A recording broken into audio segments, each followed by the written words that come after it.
अंकुश अंकुश अंकुश अंकुश अंकुश जनतनी माई तोरे क दिलस सगाई रे, जनतनी माई तोरे क दिलस सगाई रे, जनतनी माई तोरे क दिलस सगाई रे, जनतनी माई तोरे क दिलस सगाई रे। बाकी तोर डोली सिलावा हमरे घरे आई रे, बाकी तोर डोली सिलावा हमरे घरे आई रे, जब केहू बोली तो गोली चल जाई रे।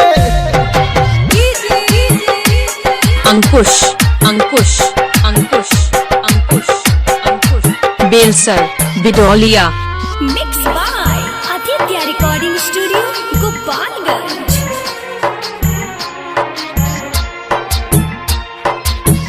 दिल में तोरा के बसा के रखले बानी रे, प्यार करिल कितना सारा लोगवा जानी रे।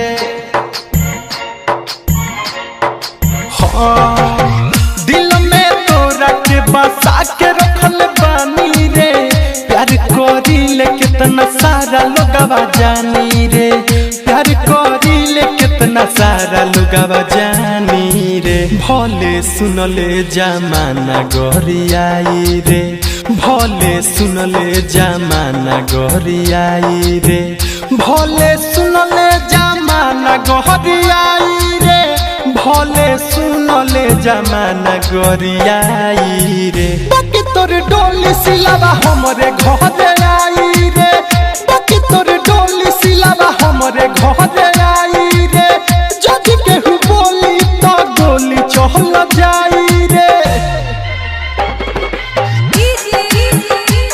अंकुश अंकुश अंकुश अंकुश तोरा दुआरा बारात जदि लागी रे, ओह दिन सुतल से रही तो जागी रे। सुन तोरा दुआरा बारात जदि लागी रे, ओह दिन सुतल से रही जागी रे, ओह दिन सुतल से रही जागी रे। शेषनाथ दीपक कहता कसम खाई रे, शेषनाथ दीपक कहता कसम खाई रे, शेषनाथ दीपक कहता कसम खाई रे, छोटे सिद्दीकी कहेले कसम खाई रे। सुन तोर डोली सिलावा हमरे घरे आई रे, सुन तोर डोली सिलावा हमरे घरे आई रे, जब केहू बोली तो गोली चल जाई रे। बुझल है? 96 93 58 51 23